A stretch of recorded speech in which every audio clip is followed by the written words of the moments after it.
Welcome to story time. It is Monday afternoon, and this weather today was making me miss being out on the beach with all of you and having footballs and throwing them into the ocean and watching them roll back to us. So I'm wearing a jersey. I know it's not football, it's basketball, but it got me into the spirit. So today's book is How I Became a Pirate by Melinda Long and David Shannon.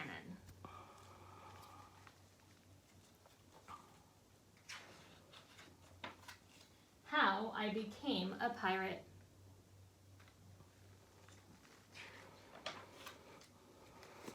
Pirates have green teeth when they have any teeth at all.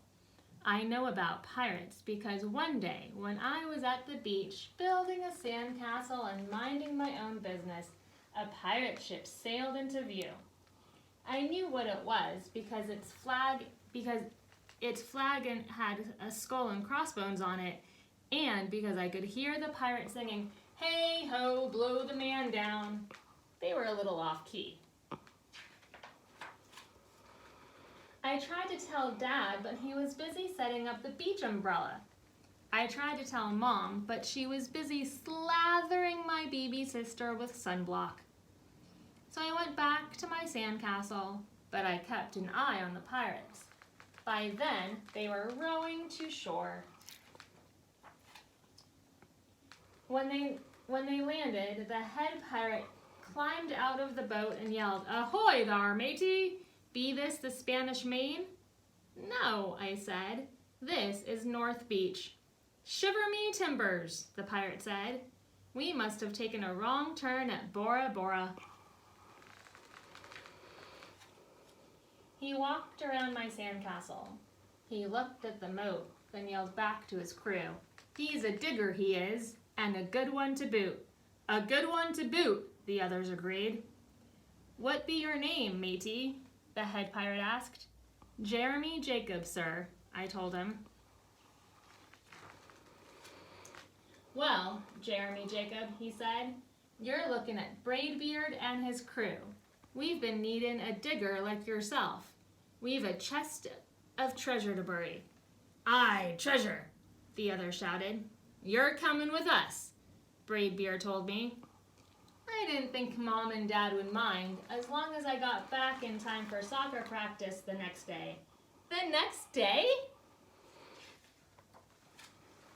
That's how I became a pirate.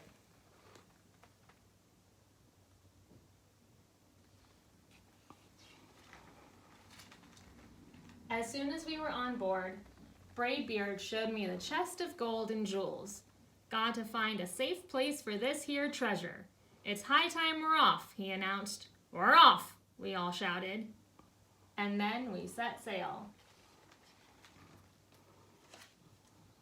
There was plenty to do on board. The pirates taught me to sing sea chanties, the louder the better, and to say real pirate stuff like landlubber and scurvy dog. By dinner time, I could speak pirate perfectly. I also learned pirate manners. Braidbeard pounded his fist on the table and yelled, "Down the hatch, me ladies! Down the hatch!" we all shouted. Braidbeard gulped his food and said, "Hand over the meat! The meat!" we all roared. Nobody told us to finish our spinach. There wasn't any. Or to chew up our carrots. They weren't allowed on board.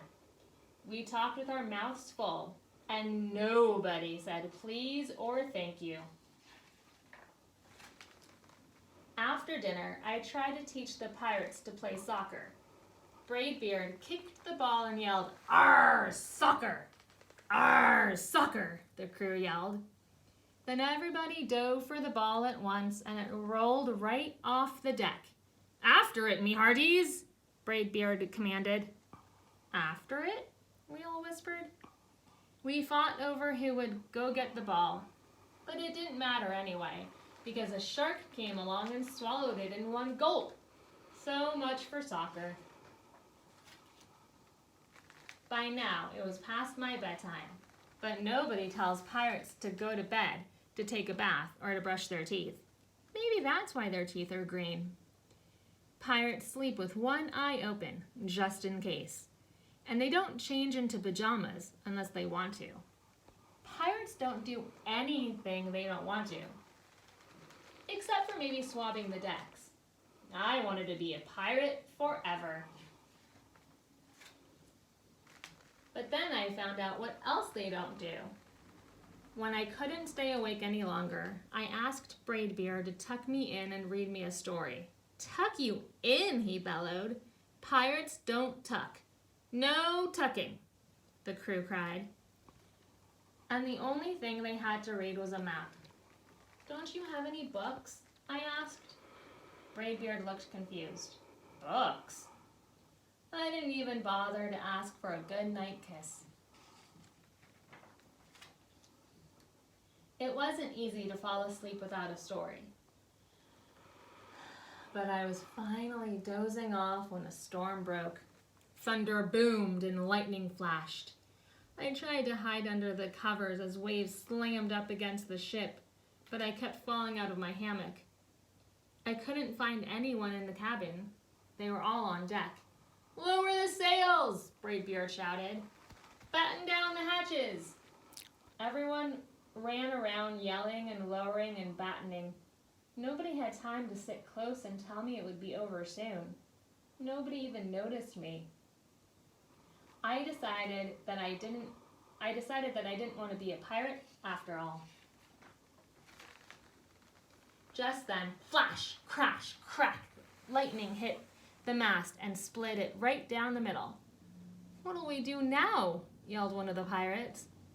We'll have to turn back, called another. But the treasure, hollered Braidbeard. Where will we bury the treasure? I stepped forward. Maybe I could help. I shouted over the wind. I think I know the perfect digging spot. When the storm was over, we rowed back to shore and buried the chest. We drew a map so we could find the treasure again. But I don't think I'll need it. Jeremy Jacobs' backyard.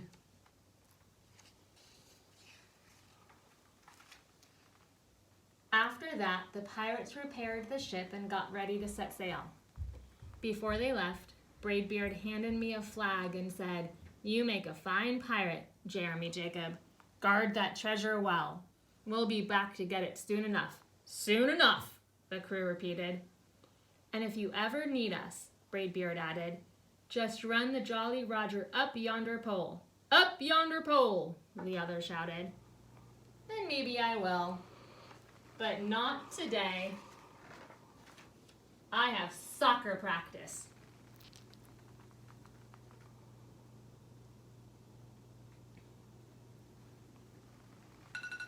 And I'll see you all tomorrow.